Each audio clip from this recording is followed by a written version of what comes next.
Greetings, welcome back to Prophetic Forecast. This time we're going to take a look at the events from January as we get ready for February of 2021. I obviously don't need to say this because you already know this really well, but I will anyway. Wow, what a month. Things were crazy this month and we've got a lot to discuss. We've got 2021 off to some, I don't even want to say crazy, just a different start than maybe any other year ever. It's just amazing the things taking place in 2021. We thought things were going to change with the change of the calendar from 2020 to 2021, but not yet, nothing yet. Every month that goes by, just things get clearer and clearer as we see prophecy really ramping up, things being fulfilled, and the Bible, yet again, in so many different ways, being proven absolutely true. It is the Word of God. And it becomes more and more clear. The world really needs Jesus. We're getting closer and closer to the end. Things are actually beginning to speed up. I don't know how much longer it's going to be. It could be a year, 2 years, 10 years, 50 years. I don't know. But things are certainly speeding up, aren't they? It is time for the church to awaken, right? Out of our sleep, out of our slumber. In fact, it's beyond the time, past the time. We really need to get going more and more. The world needs us to arise. The world needs to see the love of God. And it needs victory in Jesus. And we have that news.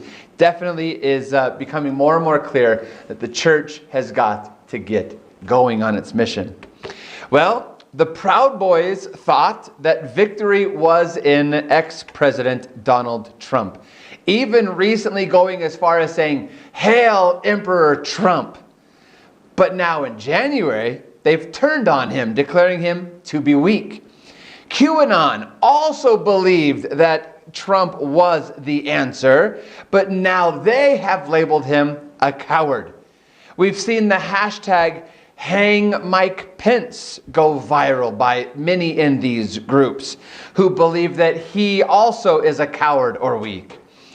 They thought these men were our answers, and yet they have now discovered that mankind doesn't have an answer.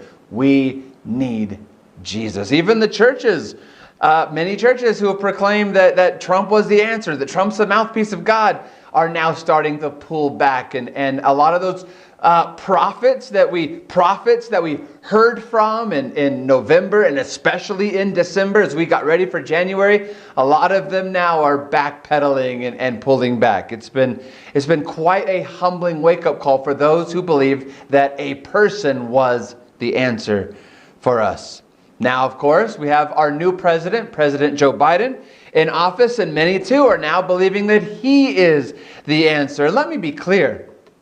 I hope he has answers. I don't believe he is the answer. I hope he has answers. I hope that every president does well. It is the most American thing that we can do to pray for our president. Whoever that is, we should always pray for the best for our country and for our president. But many believe that he is the answer, that he can fix everything. Well, not according to Bible prophecy. His inauguration theme was America United. I want America United. I know you want America United, but there's only one way we can do that, right? Only one way. Any other way is just as Solomon, the wise man, the wise king once said. Notice what he said in Ecclesiastes 2:17. Solomon says, "Therefore I hated life, because the work that was done under the sun was distressing to me. For all is vanity and grasping for the wind." Ever try grasping for the wind? You can't grab it, right? It just keeps pushing right on through. All is vanity. It's worthless. Life is empty. You work so hard, he's saying. All the work that's done under the sun, and yet you get nowhere. When you're focused on this life, this world, the things of this world. And that's what he's talking about. His life was all focused on the things of this world. All of his wives, all of his concubines, the land, his children, his family. It was all focused on the sinful lusts of pleasures.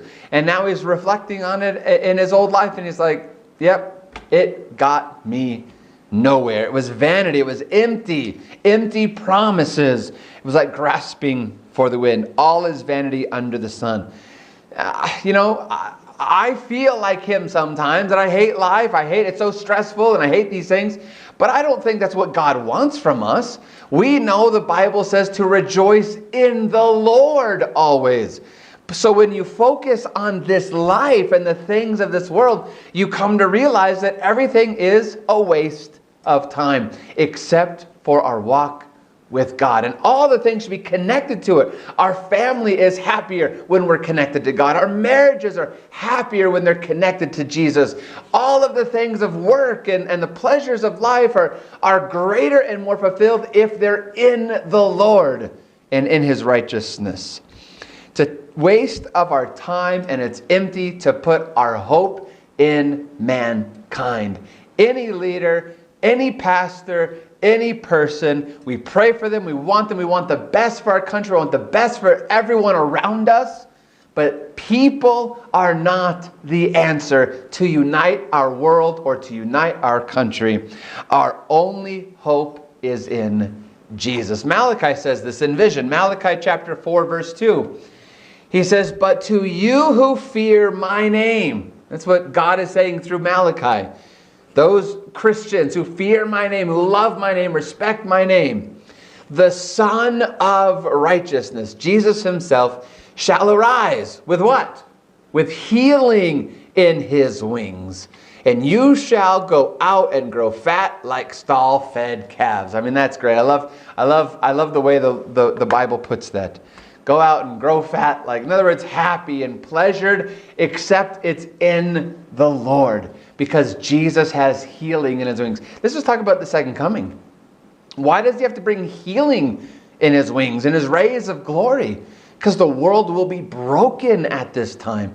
Yet he's coming with healing. The world's not going to become truly united unless it's united in Jesus. He is the only hope for the broken world. Until then, hoping in humanity, and we know where this hoping in humanity, we've discussed it quite a bit. That's the spirit of Antichrist. Salvation by works. We can do this. When the human is at the center, it is vanity. Yet it hasn't stopped people from believing that now there's a change in America, as in our president, and now it's a time for healing. Take, for example, this recent article from the Vatican News. This article describes how we can heal. First of all, the title is Time to Heal Wounds in the United States. I mean, it's quoting right directly out of Revelation 13. It's time to heal the wounds. Remember, we've discussed this in great detail. For anyone who's new, 2015, Pope Francis came to a joint session of our Congress, and he spoke, first religious leader ever to be able to sermonize Congress. And he laid out the plan. If you want unity, you want peace, this is what you have to do. And we rejected that in voting for a very divisive president. We've had a very broken, divided 4 years, regardless of who's to blame for the divisiveness. I know everyone's going to have their different people they're going to blame. It's just simply a divided 4 years. We didn't listen, and now they're saying, now you've got to heal because you didn't listen to us. You didn't listen to us. Notice what it says within the article. It tells us how we can heal. This is a religious article, religious group, a religion, the Catholic Church from the Vatican. Notice what it says as to how we can heal. It says, this is, therefore, the time to let us prevail over me, to heal wounds and find a renewed unity. How can we do so? Us. We can do this together. I think there's some prophetic language in this as well, right? The Vatican saying, you, the world, can heal with us. There's some prophetic language there, but even at the very heart of exactly what they mean is that humanistic approach. The person is at the center. We can do this. Us. No mention of what Jesus can do for us. This is why it's significant to prophecy. It is like we're hearing all around this idea that the United States is going to heal now. This humanistic approach to unity, the us, not me scenario. Now, I'm not saying it's me, right? I'm not arguing, nope, it's the opposite. It's not us, it's me. No, I'm saying it's him. Only through Jesus Christ, not us, not me, him and him alone. In fact, the Bible's clear on this. Ephesians 4:13, Paul says this, until we all come to the unity of the faith and of the knowledge of the Son of God, to a perfect man, that's Jesus, to the measure, or at least he's our example of the perfect man, to the measure of the stature of the fullness of Christ. True unity is experienced in the faith and the knowledge of Jesus Christ. And not just in Christ, but the fullness of Christ. True submission to him through submission to his word by faith. We accept the righteousness of Christ by faith in Jesus. The message is not about us or me, but him through the word, washed by the water of the word. Paul says just a few verses later. The message of us is not righteousness by faith. It is the spirit of Antichrist. Now, I should be fully transparent and honest here.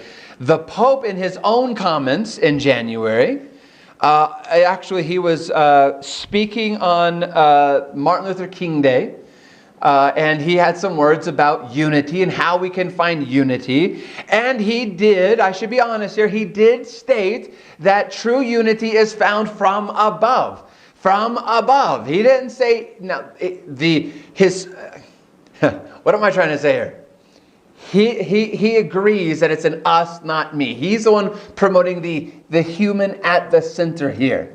But on Martin Luther King Day, he did say that we can get this, the us can get this unity from a power above. He did give credit above. Unfortunately, though, it wasn't Jesus. In his first Angelus, and that's a morning devotion in Catholicism, in his first Angelus of the year, Pope Francis told his community who can bring us unity, okay? Here is the article from it. It says, Pope at Angelus, entrust yourselves to Mary for a united world. And I want you to notice the kind of intro here, and then we're going to read a quote from it. But it says, Pope Francis recites his first Angelus of the new year, focusing on the importance of entrusting ourselves to the motherly gaze of Mary, through whom all is possible. Actually, I think I did, here's the quote that they're quoting. So that's the intro, but here's what they're actually quoting from. The reassuring and consoling gaze of the Blessed Virgin Mary is one of our encouragements as we entrust our anguish and our torment to her. Quote, who can do all things. The message from him is clear. Unity through Mary, through her love, her gaze, in other words, her tender sympathy, her empathy, her loving care. And we can find unity entrusted in her.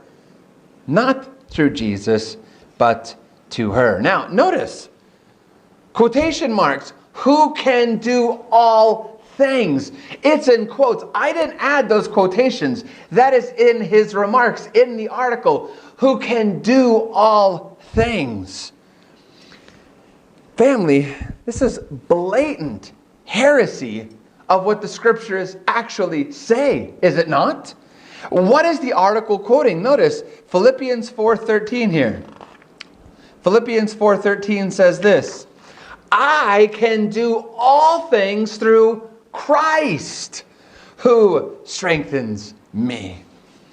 I can do all things. You can do all things through Christ. It's not that she can do all things. We can do all things through Christ. Christ is the center of that promise. So we have two options pressing forward into 2021.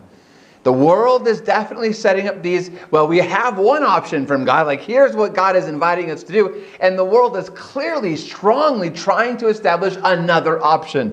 And the two options are these, through Christ or through the creation. Through the Creator or through the creation. Through anything else other than Christ. And as for me, I choose the Lord. I hope that is your prayer as well. All right, if we're going to discuss the events of January, we certainly need to discuss what took place on January 6th at the Capitol.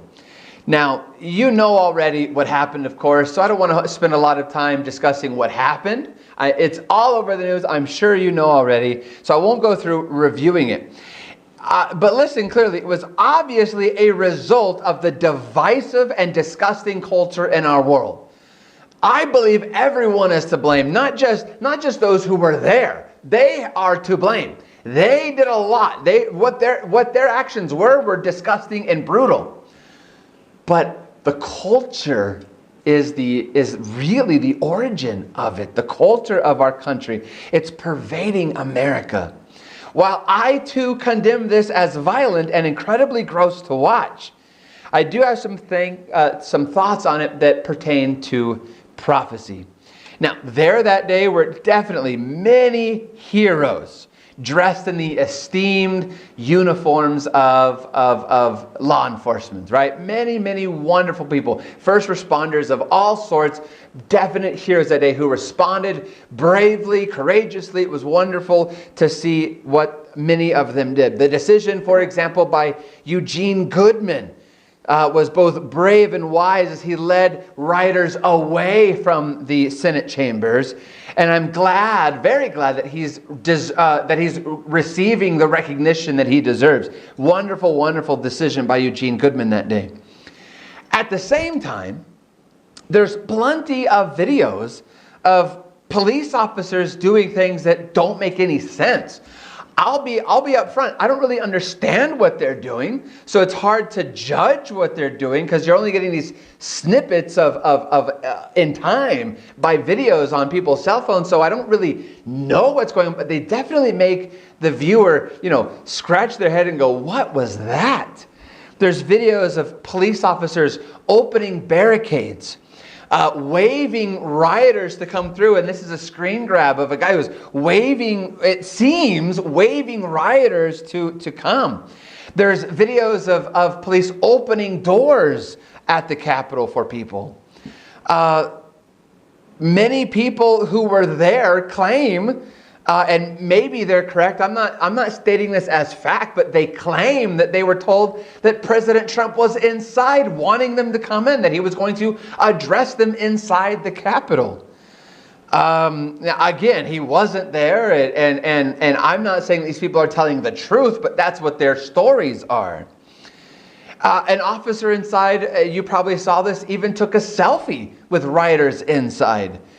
I don't know, all I'm saying, at least, all I can judge is that something doesn't feel right. I'm not saying there is a conspiracy. I'm not saying there is not a conspiracy. It's just that something didn't feel right as I watched it and as I heard about things over the next few days. Something just didn't completely add up for me. I was going to show you some of these videos, but across YouTube, they're being flagged, they're being removed. And since the ultimate purpose of this video is to glorify God and to bring us into a better knowledge of prophecy, I don't want to show those videos because I don't want this video removed. So I'm not even going to post links to those videos down below. You're on your own if you want to find those yourself. But I've personally seen these with my own eyes, these videos, and I'm not saying there's a conspiracy. I'm just saying something just doesn't feel right. Some of these things don't add up. And again, let me be clear. I'm not justifying the actions of those who entered. I'm not justifying the actions of those who did terrible things inside. Those who did break things, those who did, caused violence that led to deaths. I'm not justifying their actions at all in any way whatsoever. In fact, I'm incredibly sad that this was fueled by this idea that this was a religious movement. I'm very saddened that the churches, so many churches, went to try to announce that Trump was the mouthpiece, as we've discussed especially in our last video. But something that day, on top of all of that, something that day just wasn't making sense to me and doesn't sit right with me to this day. And I wondered what might come of these videos. But then it got even more strange. The police captain, the head of the Capitol Police, was forced to resign or asked to resign, and he did. But then some of these officers that were in videos simply were suspended. Not fired, but suspended. And that just made more question marks for me. I mean, if removing barriers and taking selfies and waving people into the building is not a fireable offense, I'm not really sure what else is. Now, maybe investigations are still ongoing and people are going to be fired, but as of now, suspensions are just like paid vacations. And I guess what I'm saying here, the point I'm trying to make is that I don't believe that we have all the facts. We don't fully know what's taken place, and we may never know, as long as we're on this planet, what really took place that day. I'm not saying that to take any blame off of those who went in. They should have known what they were going into, what they were a part of. They should have absolutely known. I'm not taking any blame off of them. But it just doesn't add up the full story. But regardless of the intentions of this and that or these groups, the reason I'm really bringing this up and the reason it connects prophetically is where it led, what the Capitol riot led to. What we do know, though, is that from the riot events was a purge of Twitter, Facebook, and Instagram accounts. YouTube removed many videos and channels. Businesses began removing, products from companies who ever supported Trump. Parler was removed for a while. I'm not even sure, honestly, if it's back up or not, but it was for a bit at least banned from the internet. Now, I'm not defending comments by people. I don't like most of what is said when it comes to people who take either side so drastically politically. But what is fair is to see how this connects to prophecy. Every American has free speech. And absolutely 100% there are consequences to what we say as Americans. But banning their speech, removing their speech, should not, in America, be the consequence. Again, there are consequences to what we say. But banning speech, I'm just not sure that that's the right move. Now, I can understand that Twitter has a right, Facebook has a right, YouTube, Instagram, they all have a right to remove things that they don't want on their platforms. Okay, I'm not a fan of that, but okay, they have a business right to do so because that is their app, their service. But then when you have a group of people who all express their ways the same way, they have the same feelings, the same thoughts, and they're on Parler. I'm not on Parler, by the way, but they're on Parler, and then that is banned from the internet, that to me is beyond what is in the American scope. Again, I'm not on Parler. I'm not even defending that Parler is a good thing or has good thoughts on it. I'm just saying to ban, to remove it from the internet when it's their business, their service, and they're inviting conservative ideas onto it, and to say, no, you can't be on the internet, that is not American in my opinion. But how is this connected to Bible prophecy? Daniel 7:25. Speaking of the little horn, the Antichrist, both in the medieval era and at the end of time, it says, he shall speak pompous or blasphemous words against the Most High, shall persecute the saints of the Most High, and shall intend to change times and law. Then the saints shall be given into his hand for a time and times and half a time. Now, Daniel 7 is full of prophecies which identify the characteristics of this Antichrist power. Without this chapter, you cannot understand what is taking place or what is being spoken of in Revelation chapter 13, the famous mark of the beast chapter. It is, Daniel 7, it is the key that opens the mysteries of Revelation chapter 13. And one of those characteristics is that it persecutes the saints of the Most High.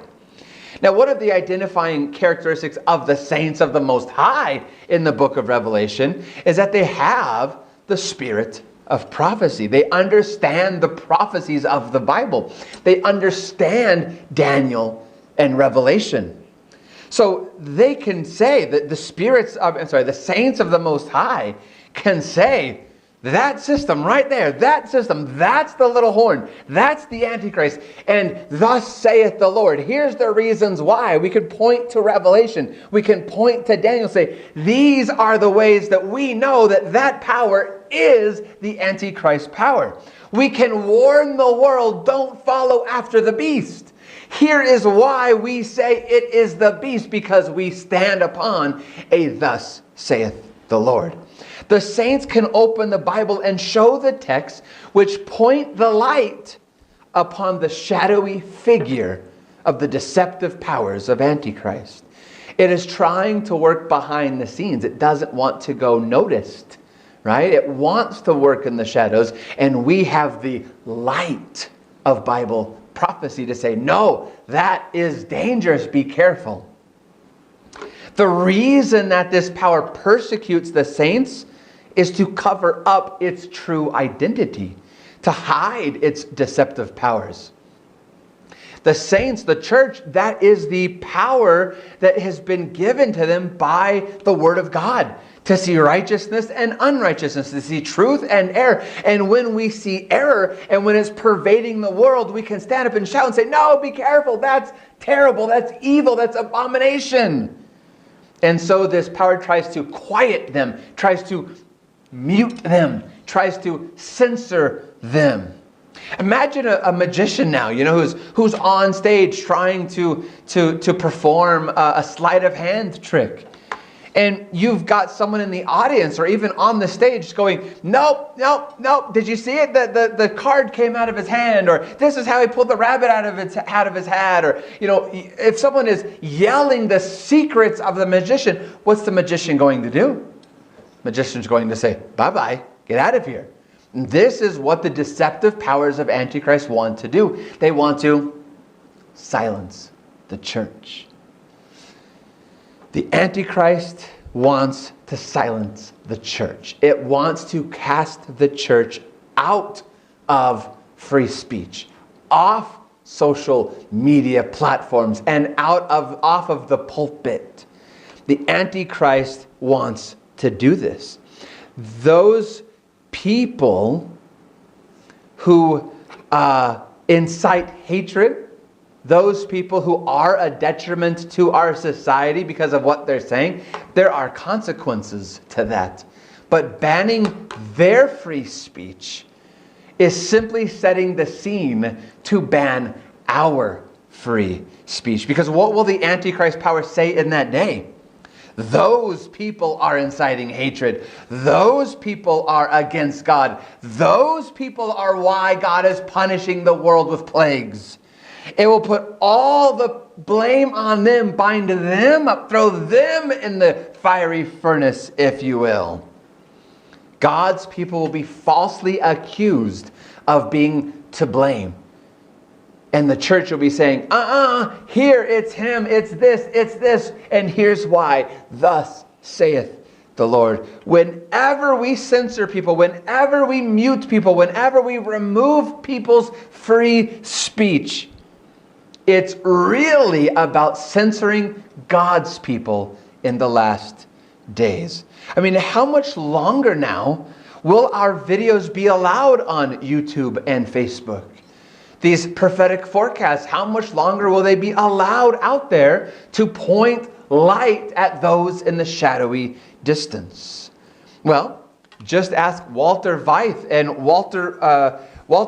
Martin Smith about their program, What's Up, Prof? Number 46. I've got out of the way here. This is what happens when you type that into YouTube. It says, it's the What's Up, Prof? To vax or not to vax. And it says, this video has been removed for violating YouTube's terms of service. Now, here's what you need to know about the video. It's literally about this question, to vax or not to vax. It doesn't actually state whether you should or shouldn't. It is actually just an open-minded discussion of the philosophies of both sides. It discusses what those who are pro-vaccination say, and what those who are anti-vaccination, what they say. It doesn't tell you what you should do. It doesn't say why one is better than the other. It just is an open discussion of both, and yet it was removed. It's just a report of both sides. When you purge free speech for some, you eventually lose free speech for all. This is just steps we are taking as a nation, as a world, to censoring God's true message for these last days, which are the three angels' messages of Revelation 14. The first one identifies God. The second one identifies Babylon, the Antichrist. And the third one identifies the reason to choose God. The world is getting prepared to censor those three angels' messages. So what we need to do as a nation is we need to walk lightly when we censor anyone's speech. We have to be very careful on those things. Now, speaking of things being purged out of the media, let's chat about the Respect Life Mass in Columbus, Ohio on January 22nd. St. Joseph's Cathedral was holding a Mass in honor of the unborn who are aborted when suddenly 8 protesters came in screaming, shouting, chanting, and disturbing the worship service. They were holding up signs that said things like, fund abortions, not cops. The protesters walked in chanting this, 2, 4, 6, 8, this church teaches hate. Mind you, this is being chanted by a group who supports abortion, believing that they had the right to walk into a group's worship service, claiming that they are teaching hate. The police were eventually called in, and the parishioners had to sit there silently waiting for them to arrive, to escort the protesters out, and then they could complete their form of worship. Now, I'm almost positive that most of you, if not all of you, didn't hear a word about this. I mean, this is newsworthy. Even outside of the church, even outside of the Catholic Church, outside of, even for pro-life, pro-choice, for anyone, this is newsworthy. This is noteworthy, right? And yet, as I searched and searched, I only saw this news on two well-known websites, two popular websites. Neither, by the way, are ones I regularly check, but Breitbart and LifeSite News. Well, I'll take that back. I regularly check LifeSite News because I use that a lot here in our services, in our program. Not because I believe what they're saying, but because they're teaching this humanistic, Mary-centric idea that Mary's going to save the world. And you know that. I've talked about LifeSite News a lot. But that's really the only popular websites that even slightly covered this. Outside of Breitbart and LifeSite News, I saw it on just random small websites that most people don't read. I found nothing on CNN. Nothing on Fox News, nothing on Yahoo, nothing on Newsmax. Completely ignored. I found nothing about this on those websites. Even conservative news websites who are strongly pro-life, like Fox News and Newsmax, I found nothing.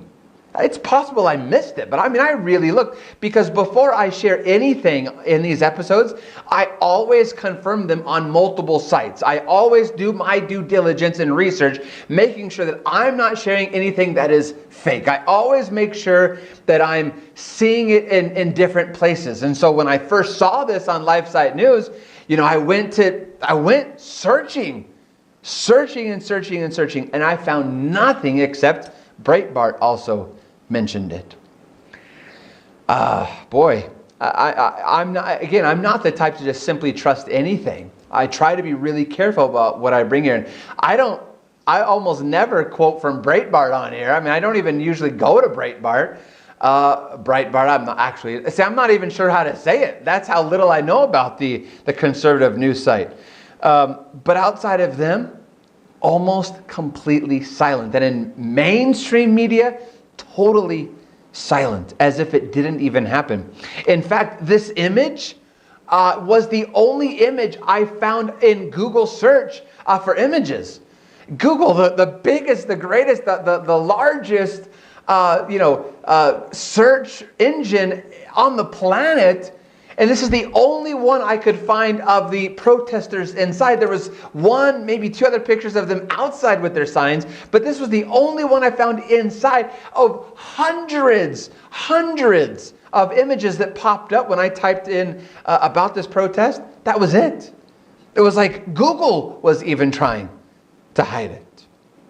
A near complete purge of news of a church service being disturbed and having their freedom of worship and their freedom of speech restricted by these protesters storming their services.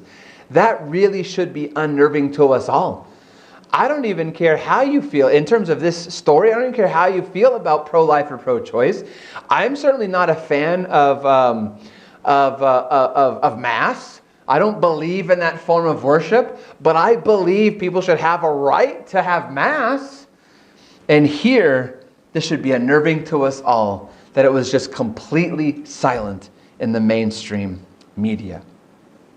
All right, let's quickly move on here. We've got to discuss things recently in our last episode about UAPs and aliens and what is being seen and discussed around the world. If you're new to our channel, I don't want to spend the whole long time, going over my whole beliefs, because you can find those in previous episodes and you've got links down below. But if you're new, I will just quickly mention I'm not a believer in UFOs, UAPs, aliens in other worlds, abductions, but I do believe that a coming angel of light, that there is a false spiritual revival that Revelation describes as a fire from heaven. That there is going to be things coming from the sky that will bring people to a pretend revival and reformation.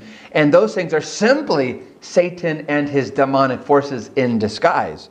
But I believe strongly from the prophecies of Revelation, especially again Revelation 16, another set of verses we've discussed many times, that this coming deception is coming soon, and that this world is being prepped for it and prepared to have our minds kind of accept what is about to take place. However, with that said, visitors from the heavens stayed in the news in January, beginning with Avi Loeb, He is a Harvard professor of astronomy, and he released his book entitled Extraterrestrial, the first sign of intelligent life beyond Earth. Now, this book, and that was released here in January, but this book is about a foreign object which passed through our solar system in 2017. And when I say a foreign object, I mean that it's not of this solar system. Like this is something that came from another solar system. The object is now called Oumuamua. Oumuamua, and it was discovered, like I said, a few years ago. But Avi's book tries to make the case that this is not a large disk of frozen hydrogen, as other astronomers have said. It's not just a strangely shaped asteroid, which is what, almost all astronomers say. It's either just this frozen disk of hydrogen, or that it's just this weird looking rock, this disc-shaped asteroid. But he says it's neither.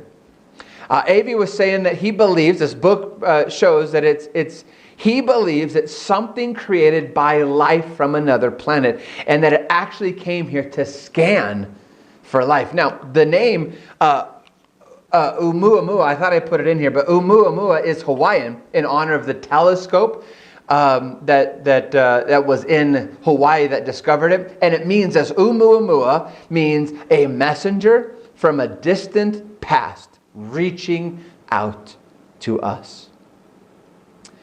A messenger from a distant past reaching out to us. So both the name that's been taken or given to it, and from Avi's book, there's this idea that this thing was sent here to reach out to us, a messenger that's letting us know that there's a life out there who wants to help. Students of prophecy, this should awaken you.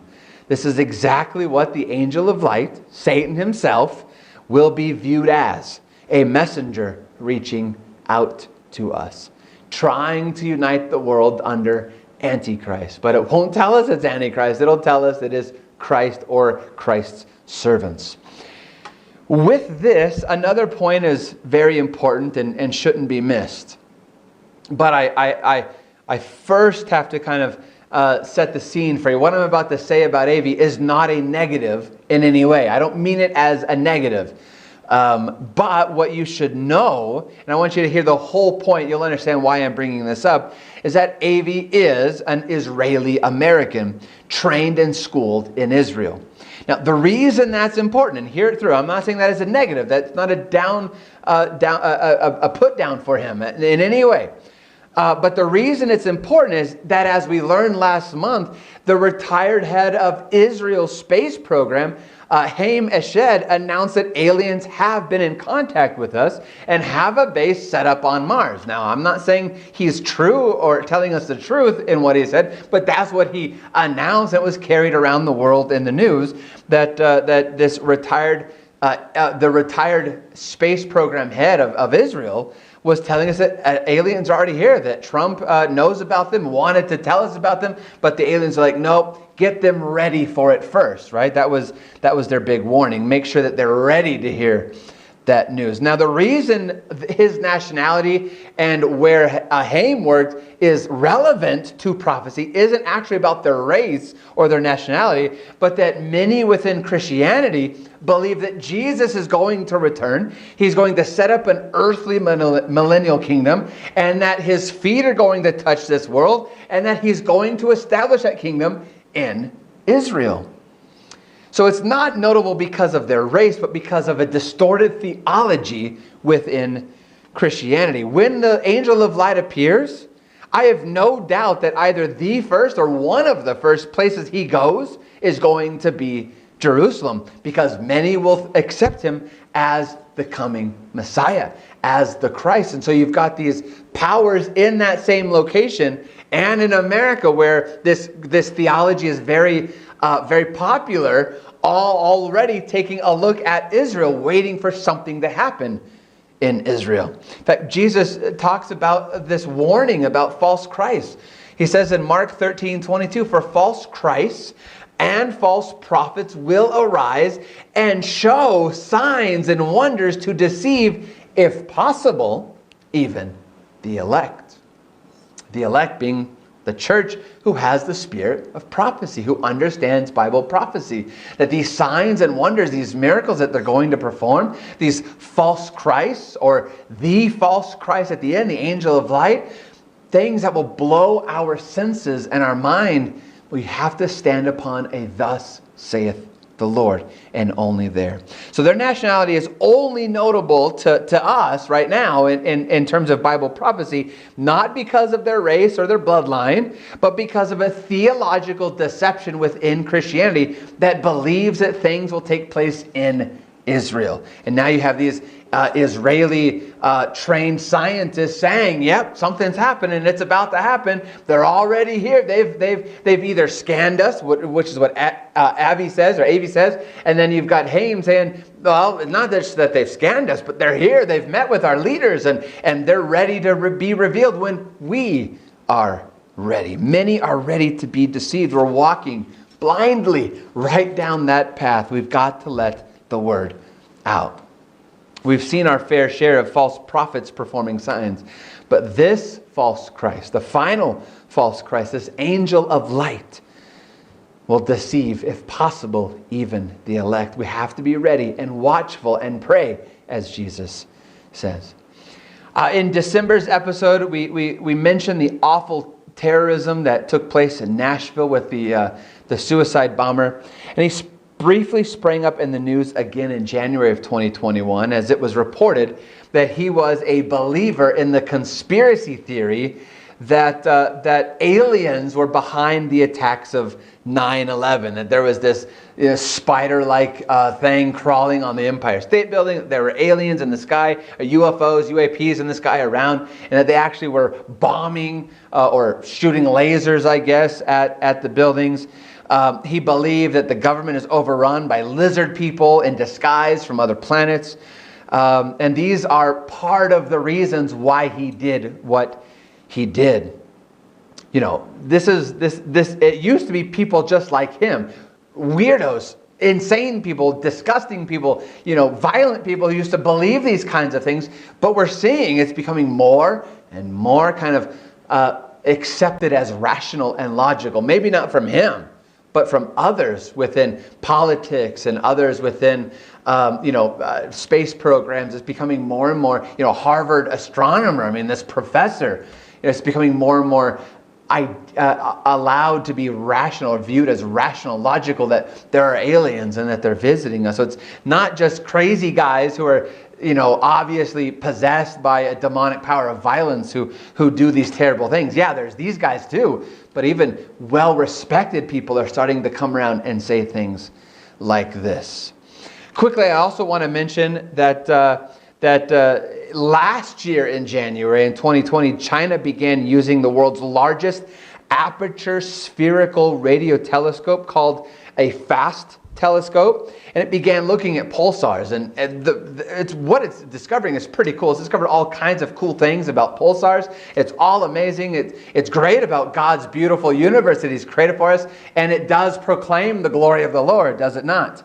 But this January in 2021, a year after they opened it, they announced that beginning in April of this year, April 1st, that they're actually going to allow foreign astronomers, and this is China, they don't usually let foreigners in to do anything, but starting April 1st, they're going to start accepting applications for foreign astronomers to come and use their FAST telescope for things outside of searching for pulsars. And on that list, most notably is, and you probably are guessing, that they can start using their FAST telescope to look for alien life on other planets.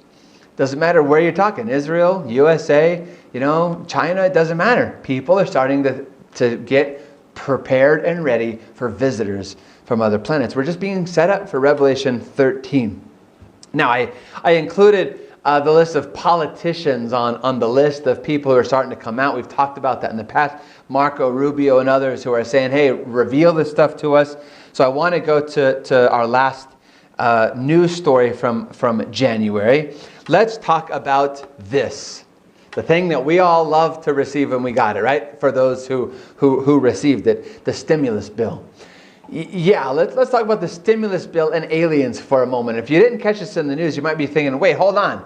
What does the stimulus bill have to do with aliens? Well, technically it shouldn't have anything to do with aliens, UAPs, UFOs, whatever you want to call them, and stimulating our economy from COVID-19.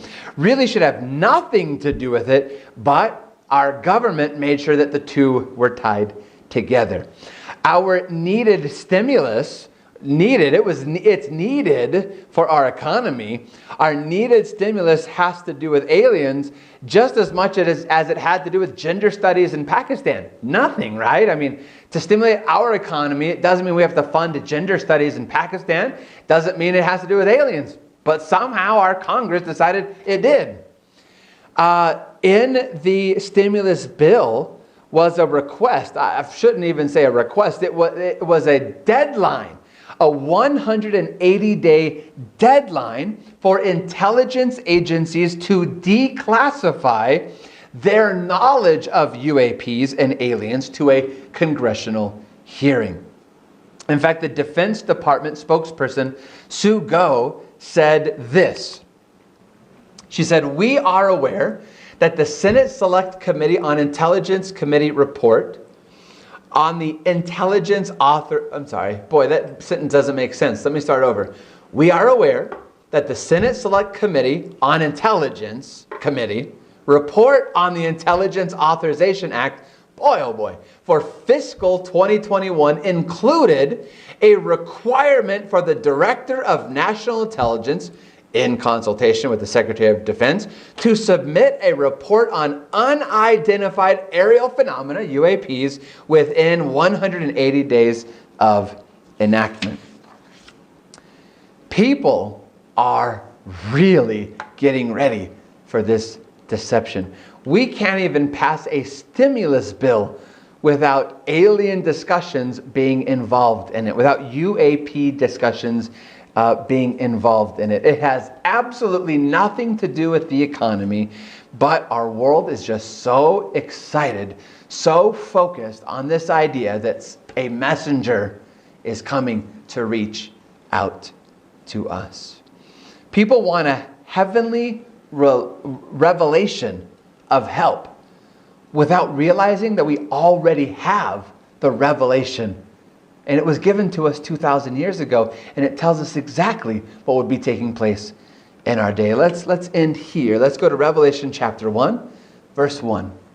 "The revelation of Jesus Christ, which God gave him to show his servants things which must shortly take place. And he, Christ, sent it and signified it by his angel to his servant John." So the Father, the Son, to the angel, to the prophet to the world, and the world to those around us, right? We're supposed to share the gospel of what Revelation has to say, the warnings and the good news of Revelation to the world. It's the revelation of Jesus Christ. We already have our messenger who's reaching out to us. His name is Jesus. You see, whether, again, and I've made this point before, we're talking about aliens, talking about UAPs, talking about a politician, we're talking about Mary, we're talking about the Pope, we're talking about the Antichrist, whatever we're talking about, it puts the human at the center. But Jesus is like, hey, hello, I'm right here. I want to be involved in your life. In fact, we're told that if we read Revelation, it'll be a blessing to us. 2 verses later, verse 3, "Blessed is he who reads and those who hear the words of this prophecy, and keep those things which are written in it, for the time is near." Friends, there are blessings in studying prophecy. Blessed are those who hear it, read it, and keep it. Don't just let this be knowledge, but let the knowledge of Jesus Christ, the revelation of Jesus Christ, change your perspective of the news. Let it be the guide you need in your life. So keep your eyes open to Bible prophecy. Keep your eyes upon Jesus and see what he has in store for you today.